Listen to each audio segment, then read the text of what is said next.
হচ্ছে মাফিয়া, আমাদের থেকে বড় মাফিয়া বাংলাদেশে। জাতীয় নাগরিক পার্টি এনসিপির কেন্দ্রীয় কার্যনির্বাহী সদস্য জোবাইরুল আলম মানিকের একটি বিতর্কিত বক্তব্য ঘিরে দলে শুরু হয়েছে তোলপাড়।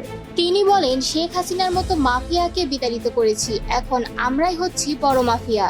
এই বক্তব্যের পরপরই এনসিপির পক্ষ থেকে তার বিরুদ্ধে কারণ দর্শানোর নোটিশ জারি করা হয়েছে।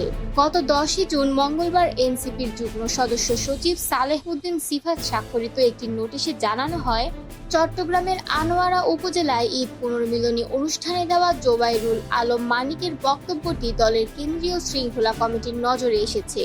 এই বক্তব্যকে আপত্তিকর ও অসাংগঠনিক বলে উল্লেখ করে বলা হয়েছে, এটি জনপরিসরে এনসিপির ভাবমূর্তি ক্ষুণ্ণ করেছে এবং দলকে নেতিবাচকভাবে উপস্থাপন করেছে।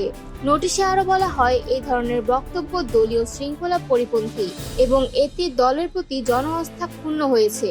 তাই কেন তার বিরুদ্ধে সাংগঠনিক ব্যবস্থা নেওয়া হবে না সেই ব্যাখ্যা 3 দিনের মধ্যে লিখিত আকারে কেন্দ্রীয় শৃঙ্খলা কমিটির প্রধান আব্দুল্লাহ আল আমিনের কাছে জমা দিতে বলা হয়েছে। উল্লেখ্য, 9 জুন চট্টগ্রামের আনোয়ারায় অনুষ্ঠিত ঈদ পুনর্মিলনী অনুষ্ঠানে প্রধান অতিথির বক্তব্যে মানিক বলেন, আমরা জুলাই অভ্যুত্থান সফল করেছি। গত 16-17 বছরে কেউ এই নেতৃত্ব দিতে পারেনি। এটি ছিল একটি রাজনৈতিক বিপ্লব। কেউ যদি বলে শিক্ষার্থীদের কাজ শেষ, তারা ক্যাম্পাসে ফিরে যাক। আমরা বলবো 16 বছরের একজন মাফিয়াকে হটাতে পেরেছে তারা। এখন যদি কেউ আবার নতুন মাফিয়া হয়ে উঠতে চায়, তবে জানিয়ে রাখি, বাংলাদেশের সবচেয়ে বড় মাফিয়া এখন আমরাই।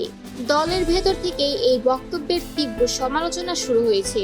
এখন দেখার বিষয় এনসিপি তাদের কেন্দ্রীয় নেতার এই বেপরোয়া মন্তব্যের কি পরিণতি টানে।